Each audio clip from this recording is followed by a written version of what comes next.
Hello प्यारे साथियों, नमस्कार।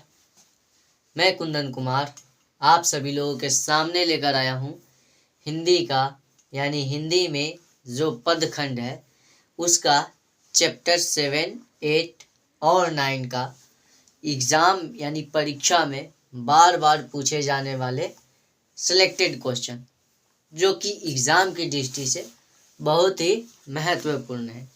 मैं आज आप सभी लोगों को चैप्टर 7, 8 और 9 पदखंड यानी काव्यखंड वाला बताने वाला हूँ।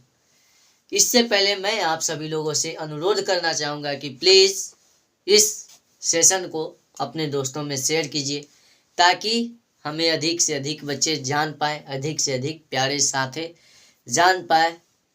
बाद बाकी मैं आप सभी लोगों के साथ यह क्लास को स्टार्ट करता हूँ। ठीक है जी, बताइए कैसे हैं आप सब लोग? ठीक है, मैं आज आप सभी लोगों को चैप्टर 7 जो कि पुत्र वियोग, जिसका लेखक सुभद्रा कुमारी चौहान जी हैं। नेक्स्ट यानी चैप्टर 8 उषा, जिसका लेखक शमशेर बहादुर सिंह और जनजन का चेहरा एक, जो कि गजानन माधव मुक्तिबोध जी लिखे हैं। तो ये सब के बारे में बताने वाला हूँ। एग्जाम में बार बार आने वाला वस्तुनिष्ठ प्रश्न, जो कि चैप्टर 7, 8 और 9। बात सही है कि ये एग्जाम की दृष्टि से सिलेक्टेड क्वेश्चन है। मुझे लगता है कि यदि एग्जाम में इन तीनों चैप्टर से क्वेश्चन बनेगा तो जो मैं अभी बताऊंगा इसके अलावा नहीं बनेगा। जो बनेगा तो यहीं से बनेगा, और कम संख्या में आपके यहाँ ये प्रोवाइड किया जाता है। ठीक है, पुत्र वियोग का सारांश कहने का मतलब, इसमें लेखिका यानी सुभद्रा कुमारी चौहान जी हैं, उनका पुत्र जो है डेथ कर जाता है, उसके ये वियोग में ये कविता लिखे हैं। उषा ये प्राकृतिक वर्णन से संबंधित कविता है। जन जन का चेहरा एक, यानी पूरा दुनिया में जो भी मानवतावाद समाप्त हो रहा है, यानी लड़ाई झगड़ा कलह युद्ध ये सब हो रहा है, तो इसको शांत करने के लिए जन जन का चेहरा एक लिखे हैं। बोले हैं कि हमारे देश का लोग, चाइना देश का लोग, जापान देश का लोग, इंग्लैंड देश का लोग, ये सब एक है। यानी कहने का मतलब जन जन यानी लोग जन जन का चेहरा एक, यानी सबका चेहरा क्या है? एक। चाहे वो बिहार का विद्यार्थी हो, या पंजाब का हो, या झारखंड का हो, या तमिलनाडु का, सबका चेहरा एक है। ये कवि कहने का मतलब है। ठीक है, तो मैं आप सभी लोगों के साथ ये सारे पाठ का वस्तुनिष्ठ प्रश्न का क्वेश्चन आंसर आपके सामने करने वाला हूँ। इससे पहले मैं उषा का पुत्र वियोग का ये एक सारांश पढ़ के सुना देता हूँ, ताकि मुझे ये पढ़ने में बहुत अच्छा लगता है। ठीक है, तो इसका बताया जाता है, लिखते हैं कि आज दिशाएं भी हंसती है उल्लास विश्व पर छाया, मेरा खोया हुआ खिलौना अब तक मेरे पास न आया, शीत न लग जाए इस भय से नहीं गोद से जिसे उतारा, छोड़ काम दौड़ कर आई माँ कहकर जिस समय पुकारा। नेक्स्ट, आपके बारे में माँ क्या कहती है? थपकी दे दे जिसे सुलाया, जिसके लिए लोरिया गाई, जिसके मुख पर जरा मलिनता देख आंख में रात बिताई, जिसके लिए भूल अपनापन पत्थर को भी देव बनाया, कहीं नारियल दूध बतासे कहीं चढ़ाकर शीश नवाया, फिर भी कोई कुछ न कर सका, छीन ही गया मेरा खिलौना, मैं असहाय विवश बैठी थी, उठ रहा गया छौना मेरा। ठीक, उसके बाद आगे लिखते हैं, क्या लिखते हैं कि तड़प रहे हैं विकल प्राणी, मुझको पल भर भ्रांति नहीं, वह खोया धन पा न सकूंगा, इसमें कोई भ्रांति नहीं। यानी मेरा प्राण जो है तड़प रहा है, यानी विकल भर भी भ्रांति नहीं है, उसकी शांति नहीं है, और जो मेरा पुत्र मर गया उसको मैं पा भी नहीं सकूंगा, इसमें कोई भ्रांति यानी शक संदेह नहीं है। फिर भी रोता ही रहता हूँ, नहीं मानाता है मन मेरा, बड़ा जटिल नीरस लगता है सुनसान जीवन मेरा, यह लगता है एक बार, यदि पल भर को उसको पा जाती, जी से लगा प्यार से सर, सहला सहला उसको समझाती। मेरे भैया मेरे बेटे, अब माँ को यो छोड़ न जाना, बड़ा कठिन है बेटा खोकर अपनी माँ को मन समझाना। भाई बहन भूल सकते हैं, पिता भले ही तुम्हें बुलावे, किंतु रात दिन का साथिन माँ कैसे अपना मन समझावे। तो कहने का मतलब ये कविता बहुत मुझे मन भाता है। यानी मैं और आप सभी लोग क्या है, माँ का जिगर का टुकड़ा है। देखिएगा कि इसमें कवि कितना एकदम रस को छुपा कर रखा हुआ है। सच में ये कविता में पढ़ता हूँ तो मुझे सुकून मिलता है। इसलिए इस वीडियो में, इस लेक्चर में पढ़ने की कोई आवश्यकता नहीं था, फिर भी मैंने पढ़ा क्योंकि मुझे बहुत अच्छा लगता है। ये कविता मैंने लगभग 20 बार पढ़ चुका हूँ, ठीक है, क्योंकि मुझे बहुत अच्छा लगता है। तो चलिए बिना समय गंवाए सेशन को स्टार्ट करता हूँ, जिसमें सबसे पहला आपके सामने है पुत्र वियोग, जिसका लेखक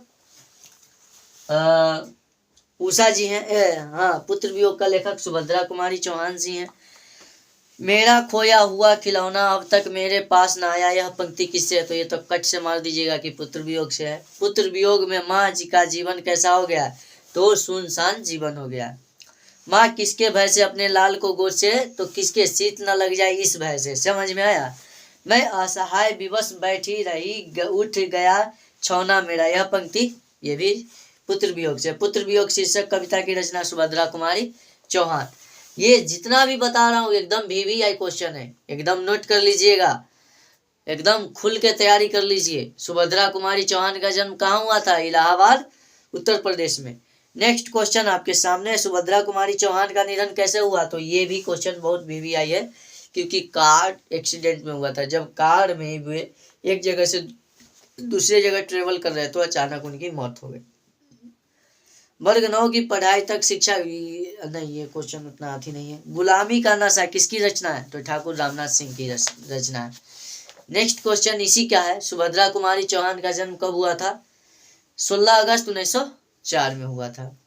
सुभद्रा कुमारी चौहान की लिखी कविता कौन है? पुत्र वियोग, जो कि अभी पढ़कर आपको सुनाए थे। पुत्र वियोग की रचना सुभद्रा कुमारी चौहान। ये तो कुछ उतना खास क्वेश्चन था नहीं, आपको मैं बता दिया, बताइएगा कि कैसा लगा। अब आता है उषा, जो कि प्राकृतिक वर्णन से संबंधित है। तो इसमें इतने पास अपने शीर्षक संकलन किस कवि के द्वारा लिखा गया है? तो ये शमशेर बहादुर सिंह के द्वारा लिखा गया है कि इतने पास अपने, यानी इतने पास अपने, समझ गए ना?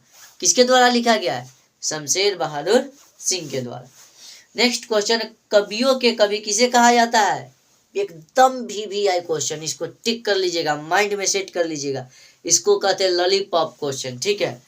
कवियों के कवि शमशेर बहादुर सिंह को, कवियों के कवि शमशेर बहादुर सिंह का, ठीक है। शमशेर बहादुर सिंह ने सोवियत संघ रूस की यात्रा 1978 में किया था।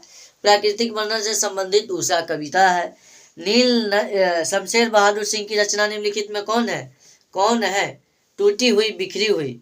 उषा शीर्षक के कवि शमशेर बहादुर सिंह। सुकून की तलाश शमशेर बहादुर सिंह की रचना है। शमशेर बहादुर सिंह का जन्म कहाँ हुआ था? देहरादून, उत्तराखंड में, ठीक। नेक्स्ट चैप्टर आपके सामने आता है, कौन? जन जन का चेहरा है, जिसका लेखक गजानन माधव मुक्तिबोध जी हैं। तो इसको मैंने ट्रिक बताया था, जैसे पुत्र वियोग का उषा यानी सुभद्रा का पुत्र एकदम वियोग में है। उषा यानी उ से उषा, स से शमशेर बहादुर सिंह। जन जन का चेहरा एक, यानी इसका ट्रिक मैंने बताया था, जन जन गजानन, यानी जन जन का लेखक, जन जन चेहरा एक का लेखक गजानन माधव मुक्तिबोध।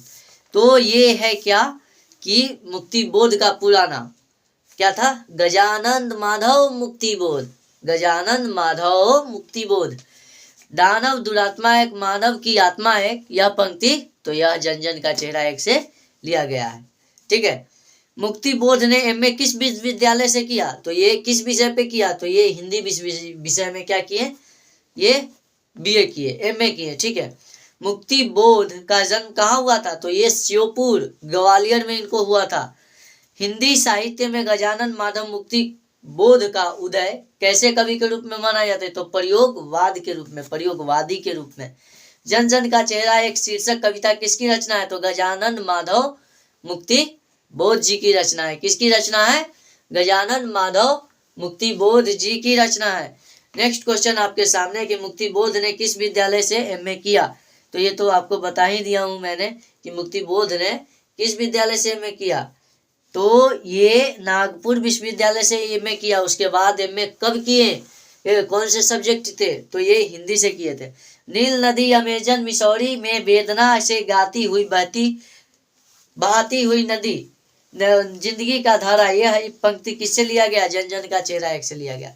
एक और अंतिम प्रिय क्वेश्चन है, गजानन माधव मुक्ति बोध का जन्म 13 नवंबर 1917 को हुआ था। तो ये था आपके सामने VVI वस्तुनिष्ठ प्रश्न, जो कि इन तीनों चैप्टर में एग्जाम में बार बार क्रिएटिव क्वेश्चन है, जो कि बार बार बनने की संभावना रहती है। मुझे भी लगता है कि इस एग्जाम में भी, यानी 2025 का बोर्ड एग्जाम में भी इन क्वेश्चनों में से 3 से 4 क्वेश्चन आएंगे। ठीक है, बाद बाकी मैं आप सभी लोगों से आग्रह करूंगा कि प्लीज़ जितना भी मैंने क्वेश्चन बताया वो सबको याद कर लीजिएगा, नहीं तो बाद में आपको पछतावा होगा। ठीक, मिलते हैं अगले वीडियो में ऐसे ही वीडियो के साथ। तब तक के बाय, टेक केयर।